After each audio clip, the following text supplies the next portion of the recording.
नमस्कार, मैं हूं ललित पांडे और आपका स्वागत है गेवाड़ न्यूज में। समाज में कुछ लोग ऐसे होते हैं जो अपना सब कुछ समाज के लिए न्यौछावर करते हैं।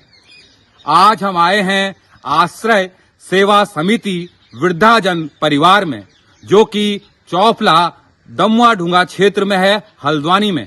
और हमारे साथ हैं इसके संस्थापक प्रकाश डिमरी जी। सर, आपका बहुत बहुत स्वागत है गेवाड़ न्यूज में। धन्यवाद सर। और ये जानना चाह रहे हैं कि सर, ये आपने कब शुरू किया और क्या उद्देश्य था आपका? ये आश्रय सेवा समिति आज से लगभग 8 वर्ष पूर्व 2016 में स्टार्ट किया गया था। फर्स्ट नवरात्रि से, जो फर्स्ट नवरात्रि हुए तब से स्टार्ट किया गया था और सिर्फ एक छोटे से रूम से स्टार्ट किया गया था। आज हमारे पास 12 करीब कमरे हैं और 2 हॉल हैं। उस समय सिर्फ एक माता थी हमारे पास, मुन्नी बेगम, और आज हमारे पास लगभग 25 माताएं हैं और 7 पुरुष हैं और 8 लोगों का स्टाफ है जो सेवा का कार्य करते हैं, जो उन्हें नहलाना और खिलाना है और भोजन का ये कार्य करते हैं। कुल मिला के हम 35 लोगों का एक परिवार है। चाहेंगे कि आपको ये प्रेरणा कहाँ से मिली? कोई ऐसी घटना हुई कि जिससे आप प्रभावित हुए या कुछ ऐसा हुआ सर? क्या नहीं, आज से लगभग करीब 20 साल पहले, मैं वर्ष 1995 की बात बताता हूँ, जब मैं 10th क्लास का एग्ज़ाम दे रहा था और हम लोग एग्ज़ाम देने के बाद रानीबाग में ही मेरा निवास स्थान है। पिताजी HMT में हमारे सेवारत थे, तो हम रानीबाग में ही रहते थे। तो वहाँ पे चित्रशिला धाम है जहाँ शवों को जलाया जाता है, यानी कि जहाँ अंतिम क्रियाएं की जाती हैं।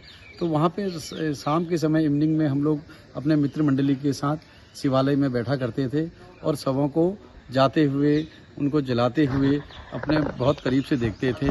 तो हमारे वहाँ से मस्तिष्क में आया है कि चाहे कोई अमीर है, चाहे कोई गरीब है, चाहे कोई किसी जाति का है, किसी धर्म का है, सबकी अंतिम यात्रा एक जैसी होती है। सबके वहाँ पे किसी के लिए, चाहे कोई कितना बड़ा अमीर हो, चाहे कोई कितना गरीब हो, वहाँ पे क्वालिटी का कहिए, यहाँ पे ब्रांडेड का कहिए, सबका ब्रांड एक सा होता है। तो वहाँ से मन में विचार आया था कि भविष्य में अगर कुछ ऐसा करेंगे कि ये जीवन को बर्बाद नहीं होने देंगे और लोगों के समर्पण के लिए, लोगों के लिए कार्य किया जाएगा।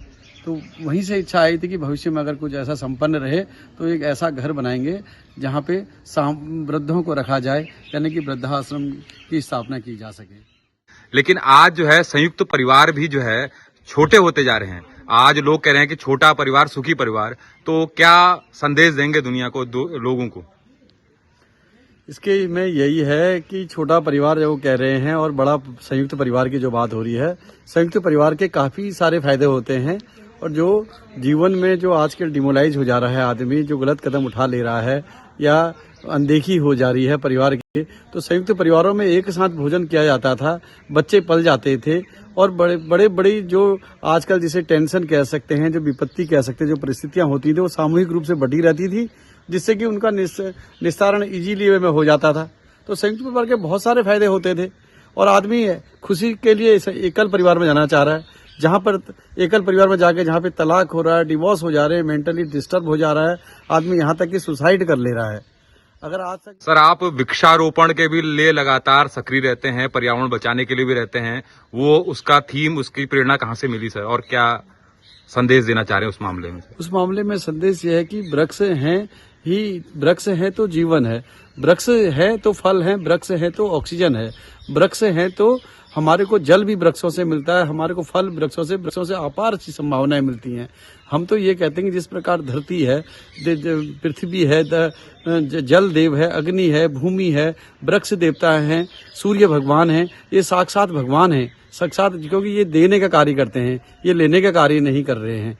जिस प्रकार पृथ्वी हमारी एक माँ है, पृथ्वी से हमें अपार चीजें मिलती हैं, यहाँ पे भोजन हमारा भी काम है कि प्रकृति को सजोजना संवरना चाहिए। अपने बच्चों के लिए धन तो हम रख सकते हैं, लेकिन क्या उनके लिए हम अच्छा वातावरण रख रहे हैं? कोविड जब आया था 2000 में, उन्होंने बहुत सारी चीजें सिखाई, लोग सीखे भी, लेकिन फिर समय के साथ उसको भूलते भी जा रहे हैं। इसलिए प्रकृति को स्वच्छ रखना, सुंदरता रखना, उसको सजोना संवरने का कार्य भी हम आप लोगों को करना चाहिए। के रूप में एक हमने इसको बनाया है कि जिस प्रकार वृद्ध हमारे लिए बहुत इम्पोर्टेंट हैं और वृक्ष भी हमारे लिए बहुत इम्पोर्टेंट हैं। इसी आश्रय सेवा समिति की एक थीम है कि वृद्ध और जीवन के दो मोल, वृद्ध वृक्ष है अनमोल।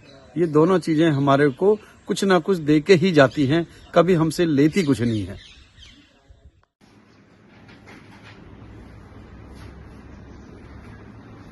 भाई इधर आ जाओ, इधर आ जाओ।